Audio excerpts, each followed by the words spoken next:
Just quickly, you know, obviously being 1-0 in the series is a great thing.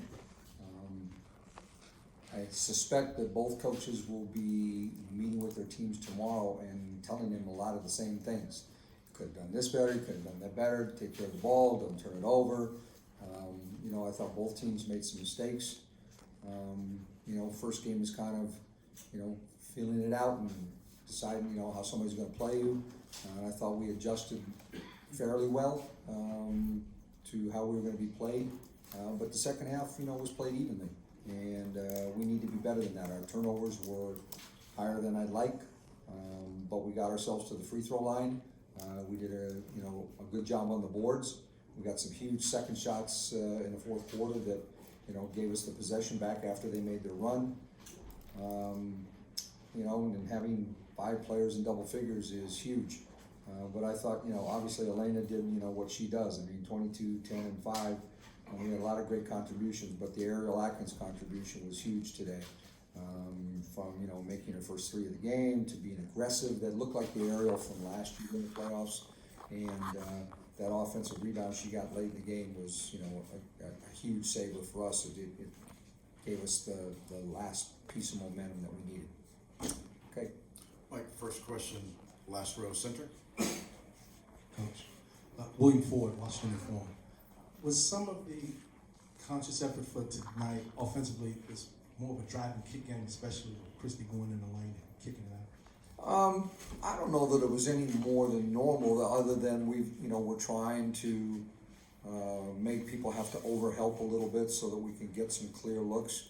You know, when a team's switching as much as they did, you know, she had posts guarding her, and that gives her some opportunities to drive, as did some others. And when they switched and we had mismatches, they double teamed Emma and Elena on the block. And so, you know, when it's kicked back out to the guard, you have some driving lanes when teams are double teaming. So I think there was as much of just a product of the game and not necessarily a game plan. I think that's kind of what I was saying. Our team adjusted to how we were being played. And so, you know, those are the opportunities that were being presented today. Mike, last row right. Hey Mike, Jim Long, Washington Post. John Paul's obviously had some pretty big games against you in the regular season. What were you kind of able to do to limit her and not let her get going early? I mean, we tried to, you know, with Elena's length, try to make it tough on her. She shoots the turnaround pretty well against us. We tried to limit her catches a little bit more by, you know, denying post-entry passes to her. Same thing we tried to do in the Vegas series is that Cam Beige was so big and physical, it was, you know, a little bit harder. You know, we tried to put Jonquil in tougher spots. And, you know, the trade-off was we gave up some other stuff, but I thought it was a big deal that, you know, we made her and Jasmine have to work hard to get stuff done. But in doing that, we gave up some other things. Hopefully, you know, we'll have the same focus come Tuesday. Mike, third row to your left. I might prompt with the AP. I have 2 questions. The first one, Kurt was saying how 99% of people in this league, if they pick a dribble up, they're not able to score as easily as Atlanta did in that last few minutes. She had the 2 baskets when they cut to 4, and the second one I think started the run that you guys got the cushion with.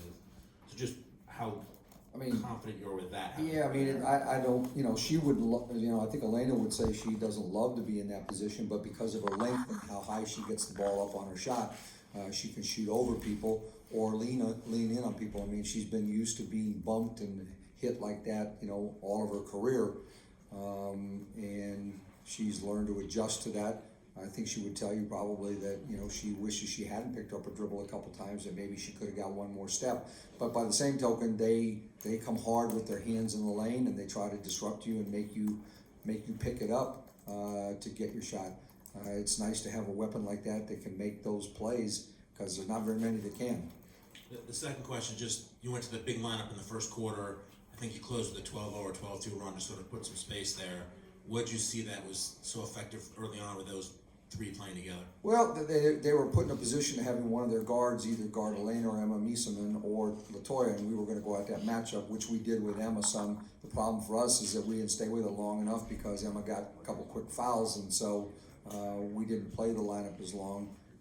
But that was, you know, that was the idea, is to make them have to play on their heels, make a decision on who they were going to put on our various post players.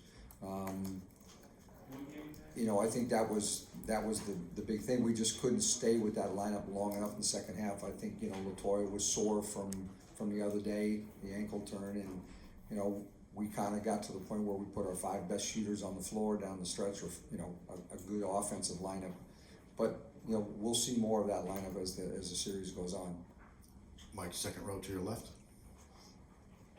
Mike, you've told us before that you knew you would need Christy in the lineup to win last series and this series, and she, you know, showed up in a lot of different various ways in the fourth quarter, especially, but throughout the game too, on offense and everywhere else.